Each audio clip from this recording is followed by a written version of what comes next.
There are 206 bones in the human body. 207 if I'm hosting the 7th season of Home Media Reviews, which, as it turns out, I am. Picture me going into an elaborate action sequence with "Ain't No Lie, Baby, Bye Bye Bye" playing in the background. Hello everyone, welcome back to Season 7 of Home Media Reviews. For those of you that are jumping over from Thomas & Friends Home Media Reviews, thank you for watching that season over the last couple of weeks, and welcome back to this show. And for those of you that don't watch Thomas & Friends Home Media Reviews, you're only in it for the regular Home Media Reviews, welcome back to you as well. I missed you from last year. As I announced in a previous update video back in January, Season 7 is all about the yucks, the laughs, the guffaws, every other way to say comedy. And comedy is quite the broad spectrum. You could classify almost any film with humor in it as a comedy, as I kind of got away with covering Deadpool and Wolverine for the first episode of this new season. But we're going to be jumping into some classic comedies, some newer comedies, and some stuff that I don't think you guys are expecting. As per normal, I'm not going to tell you all what the films are that we'll be covering in the season, because that would spoil all of the fun. But hey, if you follow me over on Letterboxd, I've already watched a couple of films for this new season. Just another reason to go over and follow me there. That's where I'm posting a lot of my film thoughts nowadays. But yes, as I mentioned earlier, we are covering Deadpool and Wolverine for the first episode here in Season 7 of Home Media Reviews. Why don't I go ahead and stop flapping my gums? Let's jump into the history section of Deadpool and Wolverine.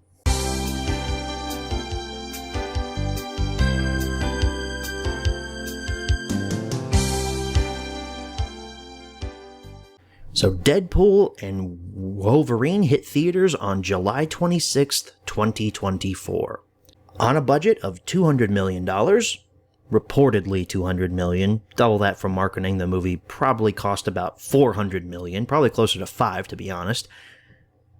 But that doesn't matter, because this movie made bank. It grossed $1.3 billion at the box office. That's billion with a B. This movie was a huge hit last year. Everybody saw it. Including myself, including me and my wife, but not quite opening day.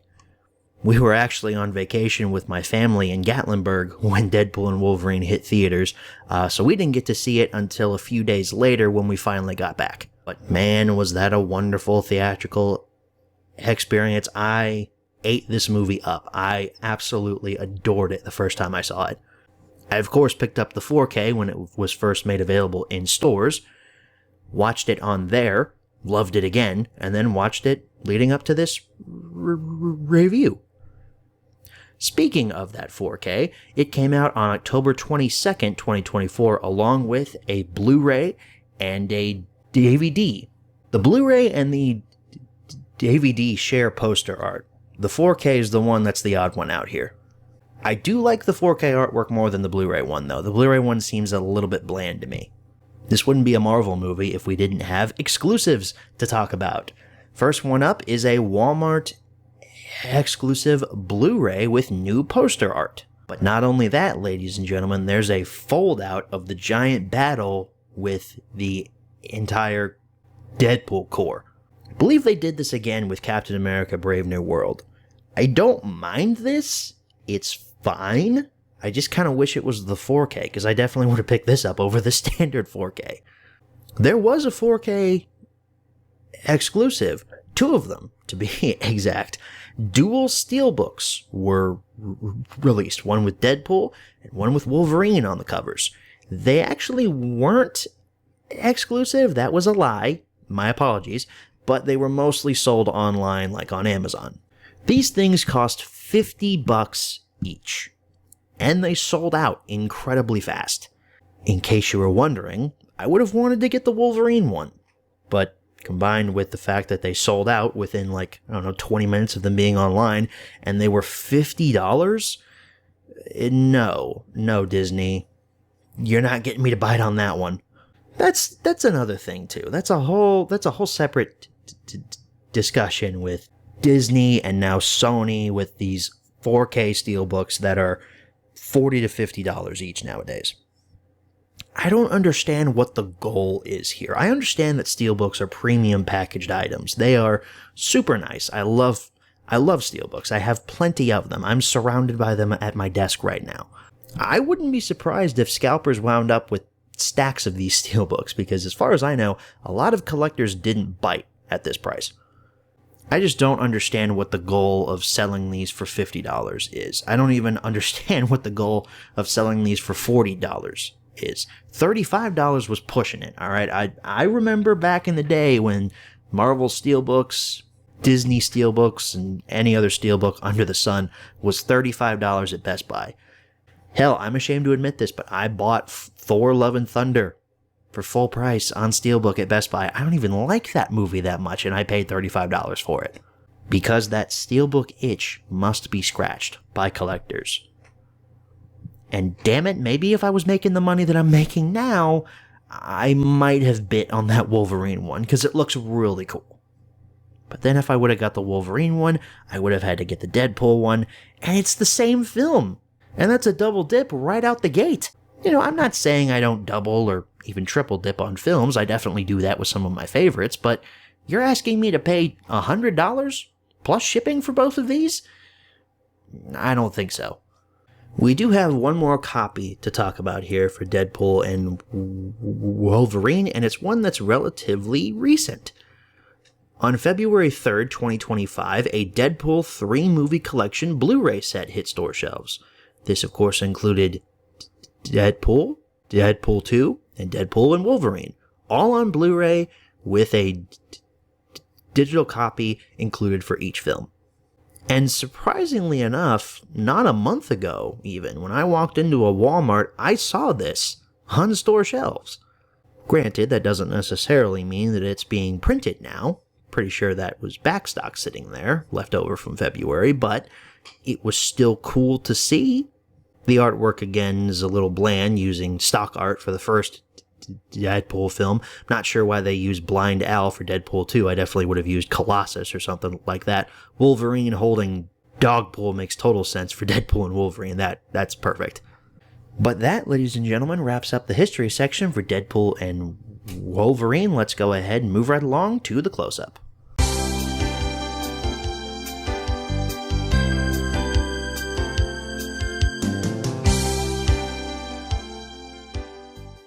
Alrighty, everyone. Here's your close-up look at Deadpool and Wolverine. I've only got the standard 4K here. I was not fortunate enough to snag either of the steelbooks, even though I really wanted the Wolverine one, but I wasn't going to pay close to $60 for that. That's ridiculous, Disney.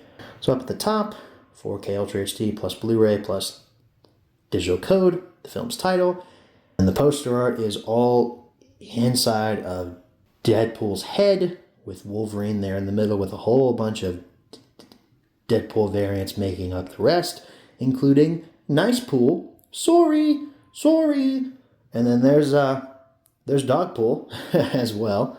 Oh, Lady Pool, Samurai Pool. I'm seeing all kinds of Deadpools here. Head Pool, he's up here too. I really like this poster with the white background contrasting against the red of the Deadpool mask. I would have preferred if they'd have used this artwork, though. I really like this poster. I kind of want to get a print of it so I can hang it up in my office here in my new place, but maybe someday. And then, of course, we've got that stupid Cinematic Universe edition down there at the bottom. It's just the standard 4K. We're not falling for it, Disney. We know what it is. The spine, Ultra HD Blu-ray, the film's title. There's a Deadpool portrait down there with 20th Century Studios, part number, the Marvel Studios logo. Believe it's, Wolverine on the other side there. The back features a little breakdown telling you that there's a digital code that's included, screenshots from the movie, a blurb about the movie. One viewing is way not enough. I agree, Pete Hammond of Deadline. I've seen the movie 3 times now. We got Deadpool and Wolverine there fist bumping, and we've got Blu-ray bonus contents, and then a little blurb down there saying bonus varies by format because there's no bonus content on the 4K. But most of this stuff is going to be found on the regular Blu-ray release. We've got the breakdown of how 4K works, technical specifications, legalese and such. And if we take off your slipcover, underneath it looks exactly the same. The spine is the same, and the back is pretty much the same. Some things have been shuffled around to make room for the cast and crew information down there. Open her up, and here are your discs. The Blu-ray is Deadpool, and the 4K is Wolverine. So that wraps things up for the close-up. Let's move right along to the menu tour. Okay, everyone, here's your menu tour for Deadpool and Wolverine. Starting off with the Blu-ray. It's your pretty standard Fox/Disney menu here. You've got the poster that I prefer over the regular 4K artwork over there. You got your title, the options, below it, play, scenes, setup, and extras. For some reason, you also have the extras over here. I don't know why you have the extras tab there, but then your extras are also available over here. It's a little odd. So we'll take a look at the extras first. You got Finding Madonna, making the Wunner, which is the one shot through the bus. Practical Approach, celebrating the art of Ray Chan. Los Ends, Legacy Heroes. Just a featurette on the Wolverine. Deadpool's Fun Sack 3. So glad that that featurette makes a return. Gag Reel. Deleted scenes. You can also turn on the audio commentary with Ryan Reynolds and Sean Levy from here. So let's take a look at the scene menu. So each scene has a number and a little screenshot from said scene. No titles. And if we scroll down here to the bottom, oh, your post-credit scene actually has its own scene. That's nice. We scroll back up here. 16, 17, 18 is the end credits. I'm going to go ahead and say 18 scenes just because the post-credit scene has its own little scene there, which I think is pretty cool.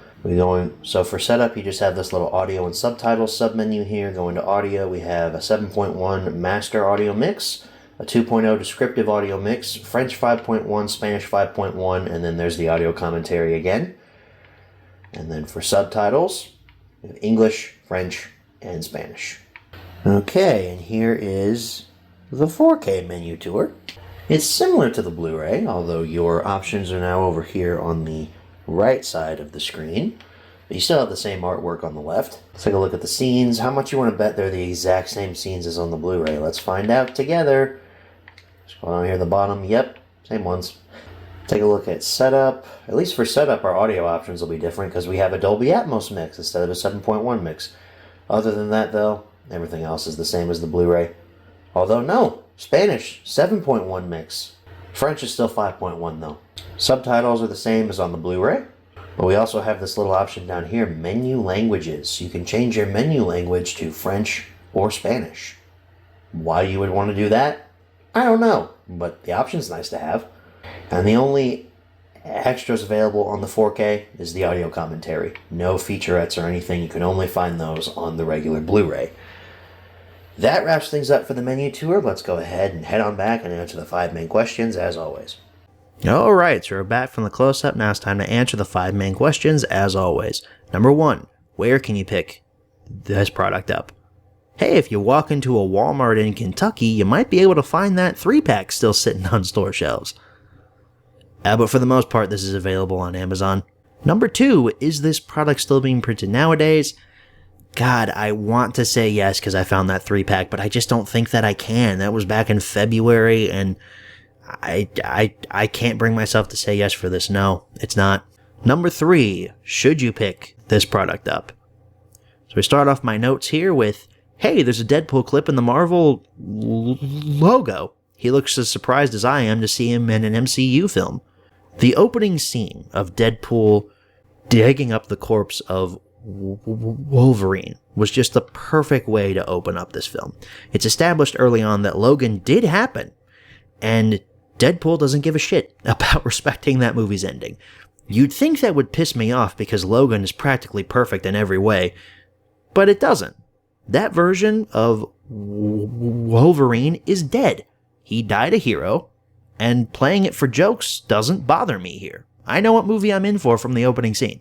I didn't expect the bye bye bye dance to spark such a social media craze, but it's all I saw on my Instagram feed for a few months. I'm terrible at guessing trends apparently. Who knew Skibbity Toilet was going to be a thing? I do miss the funny opening titles from the first two films. The opening credits being tied into the violence was cool, but using the real names of everyone and not funny titles like God's Perfect Idiot, that was missed. We get introduced to Deadpool's arc in his scene with Happy Hogan. He wants to matter more than just, hey, I'm the funny guy. That's a struggle I'm sure a lot of people relate to, feeling like they're not seen in their profession and wanting more notoriety. There's a lot of Honda slander throughout this movie. Never owned a Honda Odyssey myself, but my dad's Accord has held up pretty well. Maybe Deadpool should get one of those. If you could hear the look on my face, you'd hear how sad I am. Wade's birthday party was a great introduction to the old Deadpool gang and sets up his motivation for wanting to save his universe. It does feel like the Deadpool-centric characters, though, are relegated to glorified cameos. I mean, we get like 2 scenes of Colossus and Negasonic Teenage Warhead. I don't even remember if Dopinder appears in this movie. I think he does. Man, I hate that Wade and Vanessa didn't work out. The love story was the strongest aspect of that first movie, and seeing how awkward they are around each other here, it's really sad to see. Why is Thor crying? Why is he crying? We have to find out. Marvel, we need answers. I assume Secret Wars will answer that question. That looks kind of like Battleworld there. We're now in the scenes in the TVA with Master Paradox, played by the wonderful Matthew McFadden, and I love how Logan is treated with such reverence when the ending is brought up at the TVA. Everyone watches in awe, as they should. However, there are timeline issues. Hello, it's me, Continuity Garrett again, back for another installment of This Doesn't Make Any Sense timeline-wise. Logan takes place in the year 2029. This movie, I assume, is in modern day, 2024. Deadpool steals one of those computer things when he escapes the TVA, so that's how he's able to find Logan's grave. But how is Wolverine's death affecting the past if it hasn't happened yet? I know Paradox's explanation is it sends shivers down the timeline, but the TVA can see everything that happens in the timeline, so they would have already known that Wolverine was going to die, therefore his death was always going to happen, and the universe was always going to just crumble into a pile of dust. It gets very confusing. Time travel is a tough thing to wrap your head around. I choose to believe Paradox is lying about anchor beings, since we find out later he's gone off on his own and eliminating any universe that he doesn't like.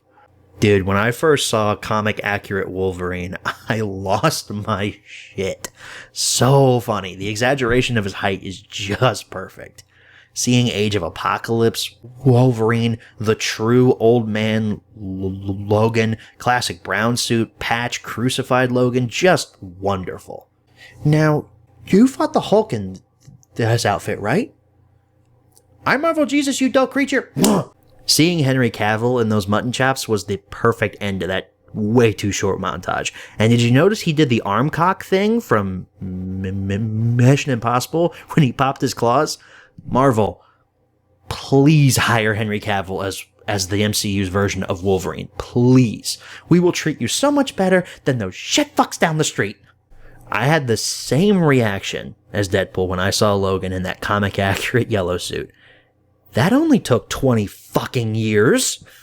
Their fight set to AC/DC's Hell's Bells was wonderful. A bit awkward in the choreography at first, but it picks up by the end.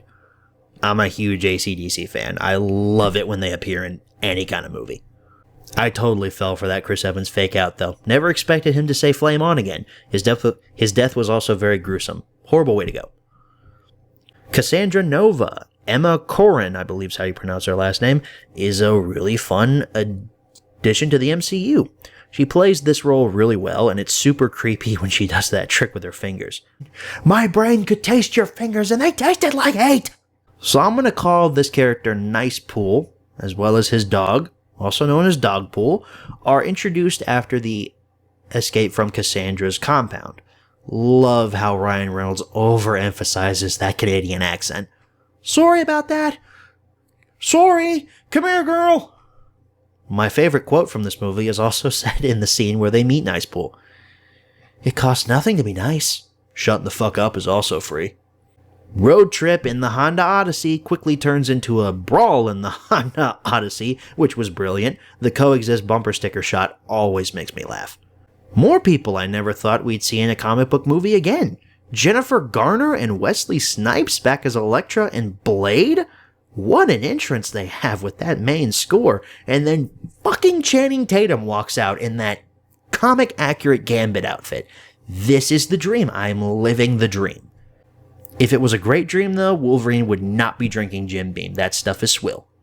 Wolverine's monologue about the X-Men's demise was delivered well, but it falls apart when you remember that this is supposed to be the worst Wolverine. All he did was just get drunk and not show up on time. Wolverine variant in the Old Man Logan comic slaughtered his friends under the impression he was killing villains because of Mysterio. I'm sorry, but this isn't the worst version of Wolverine, not by a long shot. We don't get to see him, but the fact that Punisher is name dropped here made me very happy. And I loved seeing him again in Daredevil Born Again. That was just, I love John Bernthal in that role. So happy he's getting a Marvel special presentation next year. The Gambit quote. Do I even need to say it? We all know it. I'm going to say it, but you know what it is. You know how long I've been waiting for this? Woo, I'm about to make a name for myself here. I like how there's motivation beyond just we need a fight to happen when we return to Cassandra Nova's compound. These abandoned heroes want an ending. They never got that. They were cast into the void. And this is their one and only opportunity to get that. The camera work gets a bit too shaky for me during this final battle, though. Hard to focus when the shots are moving quickly. Blade does get a wonderful reprise of one of the greatest superhero lines to ever be uttered in any film whatsoever. Yes, Blade, some motherfuckers are indeed still trying to ice skate uphill. After the big fight at the compound, Deadpool and Wolverine make it back to Deadpool's universe, and the final battle is on. The Deadpool Corps, with reference upon reference, make their grand entrance. Headpool, Babypool, Samurai Deadpool, Ladypool. A lot of you. The one shot through the bus is fantastic. I love it. The obvious CGI Wolverine when they jump out of the back is an eyesore that you can't unnotice. Call me overly emotional, but I got a little choked up the first time I saw this movie during the climax. The Madonna song, with only the choir singing and knowing that Deadpool is ready to sacrifice himself and not knowing if Deadpool 4 was ever happening, I kind of thought this could be it. And unlike Venom 3, I'm actually invested in the story and the characters, meaning that the emotions felt at the end are genuinely earned. He has risen, baby girl! Fuck! What a triumphant moment there. The music was a bit on the nose, though, which could be said for the entire movie, but I loved it when these two heroes walked back into the subway station. God, I just love this movie. Deadpool and Wolverine has been accused of being nostalgia bait, with nothing beyond it. And I could not disagree more with that. There's a really good story here with characters that I care about and action that's kinetic and really enjoyable. But hey, this is the comedy season of HMR.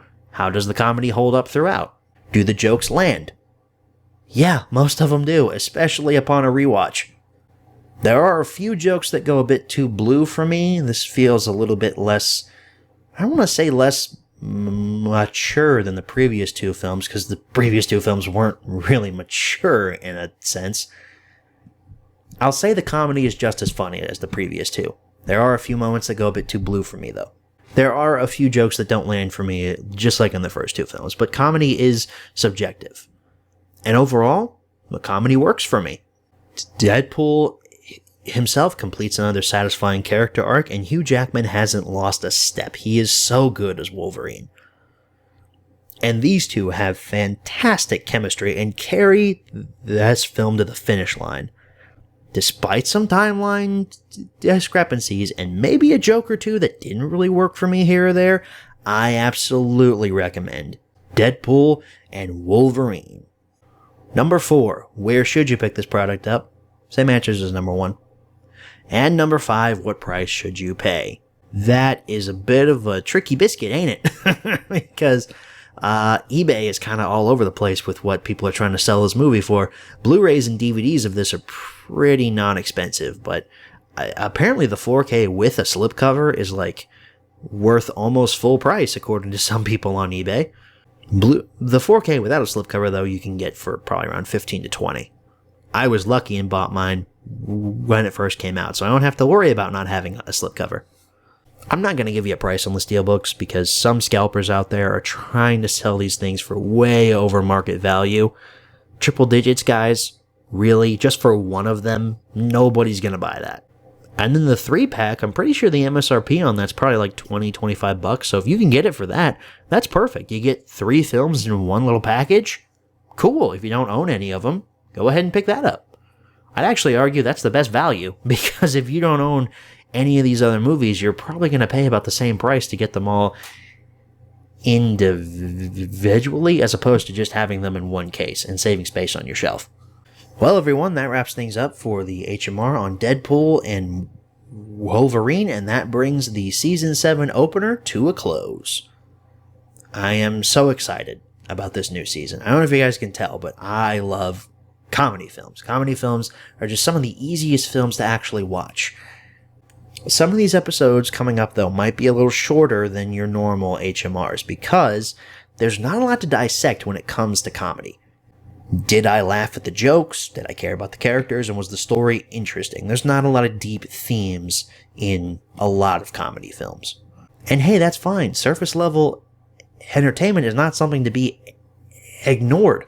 Sometimes we want to sit down and just watch something really, really stupid, but really, really fun, like Harold and Kumar Go to White Castle or the Bill and Ted films, rather than sit down and watch a prestigious drama like, I don't know, One Flew Over the Cuckoo's Nest, Citizen Kane. Like, sometimes we're not in the mood for those. What are we covering next week, though, folks? That's the question on everyone's mind. What are we going to after Deadpool and Wolverine? Something that's not quite a comedy, kind of snuck its way in here because covered the first 2 films. I'm a completionist. Well, why don't we talk about a film that I think is a contender for one of the greatest comedies ever made? This film has got everything. It's effortlessly funny.